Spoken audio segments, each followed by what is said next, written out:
మీకు డిస్ప్లేలో మెన్షన్ చేస్తా. ఈ విత్తనం ఎవరైనా వేసుకోవచ్చు. ఇప్పుడున్న కాలంలో కూడా ఈ టైంలో ఈ విధంగా పండిందంటే ఇక ముందుకు వచ్చే రోజుల్లో విపరీతంగా కాస్తుంది. ఏ విధంగా రోగాన్నైనా తట్టుకొని, నల్లిని కానీ కుప్పని కానీ వైరస్ని తట్టుకొని ఈరోజు ఫిబ్రవరి 19 రోజుల్లో ఈ విధంగా కాసింది అంటే మీరే రైతులారా గమనించుకోవాల్సిందిగా మిమ్మల్ని కోరుతున్నాను నేను. ఇక చూడండి, మూడో స్టెప్ కూడా ఇక్కడ పచ్చికాయ కూడా కనబడుతుంది. చూడండి, ఇక్కడ ఆల్రెడీ ఫస్ట్ కాయ ఏరిండు, రెండో కాయ పండింది, మళ్ళీ మూడో కాయ వచ్చింది. మూడో కాయ పోత పిండి మళ్ళీ ఇప్పుడు మందు కొట్టక ఎన్ని రోజులు అయింది? వారం అవుతుందండి. ఆల్రెడీ మందు కొట్టలేదు, మందు కొట్టకుండా వారం అయింది. ఇప్పుడు చూస్తుంటేనే కూడా ఈ తోట ఇప్పుడు ఏరితే గానీ మళ్ళీ ఒక 25 క్వింటాల పైన వచ్చే అవకాశం ఉందని రైతు అంటారు.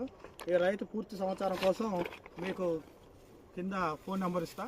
ఆ ఫోన్ నెంబర్లో రైతు యొక్క ఫుల్ డీటెయిల్స్ మీరు తెలుసుకోండి. ఎంత చేసిండు, ఎలా ఉంది, ఏంటి అనేది.